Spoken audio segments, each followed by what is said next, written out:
Hey guys, David Durang here. Welcome to No Frontier. It is your travel platform when it comes to all things travel. Here is my job to encourage you to get out there, to create your own experiences and to form your own opinions, because I know more exposure leads to expansion. So today's video is about this. My experience with traveling in terms of, there's been a lot of times throughout my 13-year journey that flying international has been a cheaper option than flying domestically. Now, clearly, I've been all over the United States to almost 40 states already, and so I've done that as well. But in sometimes when I have had to come down and make a decision, I've actually went the international route. And why exactly is that the case? And that's what I'll explain when the video returns. It's not a game, it's a rich thing.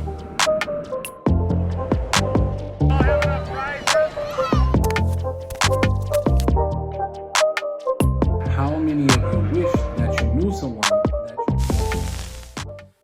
Hey guys, David Durang here. Welcome back. I want to thank all the new and the old subscribers to the channel. Tell your friends to tell a friend that there's this guy, David Durang, who has a wealth of travel knowledge and information based on not something that he's watched, but something that he's lived. And so what I want to get into today is, my personal journey and why I said in the intro that in some cases that it's been a cheaper option for me to fly international than fly domestically. So let's get into that. How does that actually make sense? Because to most people, they will think, hey, the further you go, logically, it's supposed to be more money for you, budget-wise. So let me get into an example, and maybe, hopefully, I can answer a lot of people's questions that will arise. Now, let's say I'm in New York, and I want to go to LA. That flight, over 5.5, 6 hours, depending, is free for me. No matter if it's business or first class, free. Don't have to pay for it. So that's that. So, but let's say when I actually arrive in LA, like especially right now with the pandemic, in LA, the car rental prices, even for my price, has been expensive. So let's say all in, let's just give a number. Let's say with the rental, the fuel, let's say everything car related was $100 a day, and I wanted to go to LA for 3 days. So that's $300 for a car. Let's say I get $100 a night hotel. That's another $300, that's $600. And let's say I want to eat.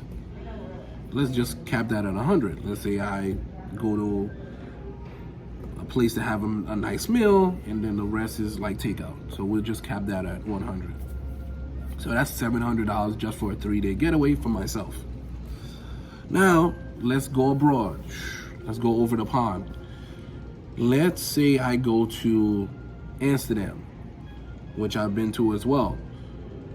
Automatically, well, let's deal with the flight, because you might be like, oh, with the flight, you're gonna spend $600-700. No, that's not the case. For me, the flight to Amsterdam round trip, whether it's first class or business, is gonna be less than $125. So already, I'm in that case, I'm spending more than I would go to LA, because LA is free. Over here is like $125 round trip for first class or business. It doesn't matter. So, but where I save money already when I actually land in Amsterdam is that I'm not renting a car. When I go abroad, I don't want to rent cars. I've done it 3 occasions, I want to say. I really did not want to do it, but it made sense for those occasions. I've done it in St. Martin. I want to say I've done it once in Mexico, or I don't know. Aruba, I believe I rented a car. It's not something I like to do. So, but anyway, so I saved the $300 because I'm not renting a car. And then in Europe, especially a place like Amsterdam, the network of the transit system, it's great.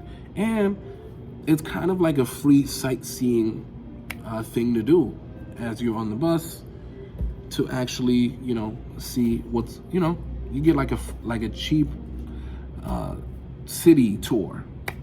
So I think that's really good.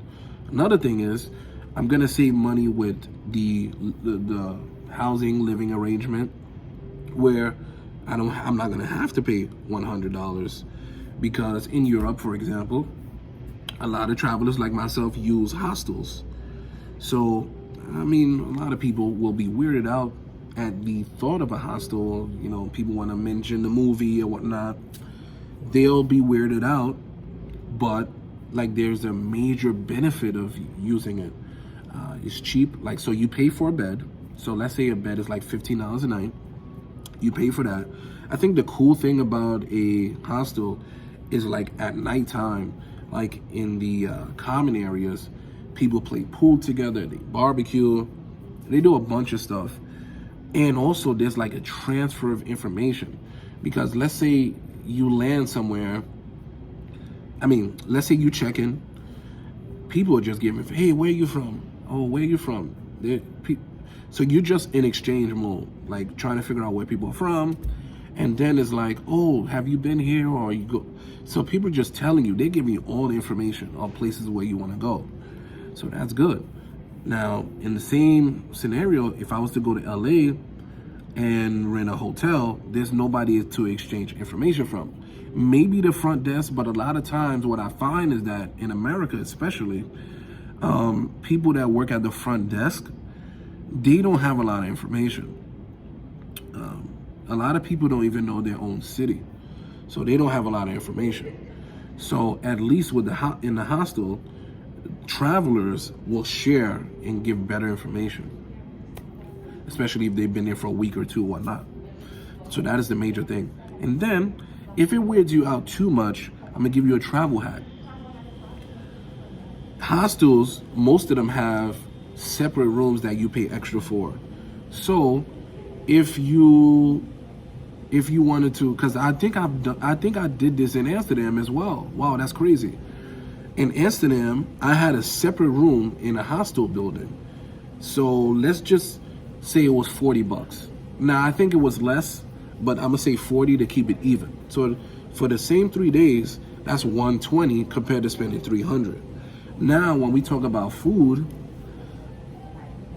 in these places, there's a lot of street food that you can enjoy. And even when you dine out, it's cheaper.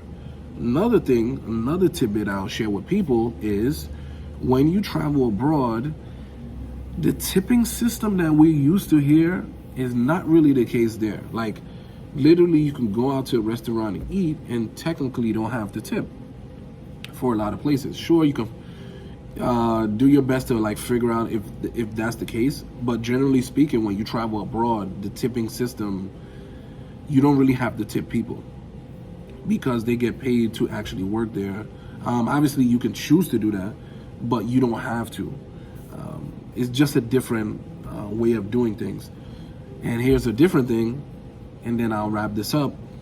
When people eat fast food in these places, when they finish their when they finish eating, they leave their tray and everything right there on the table. Now in America, we take the tray, we dump it in the trash and put it right on top of the receptacle. We do it like that. In places like Europe, you leave your food right there, and there's someone working the floor who will dump it and clean the table. It's just a different perspective. No one's saying what's right or wrong. It's just how things are different. My point is, already the amount of money I get to save. So I'm at 125. So I'm at 125. Let's just say 120 for the flight. I'm at another 120 for the hostel if I get a separate room. So we are 240. And then let's say, so with the transportation, the food, I'll easily save an extra $350 on top of that. Now me, being the person, I'm doing the hostel room, so I'm gonna save even more because I'm gonna do it. Now I like to mix it up. Sometimes I like a 5-star, 4-star. I like to mix it up because I like different experiences. So hopefully this was helpful. I just wanted to show you guys how there's different ways to get what you want. And so, yeah, continue to watch the channel. leave questions and comments down below, and I'll get to them. Till next time, David the Rank, No Frontier, over and out. See you.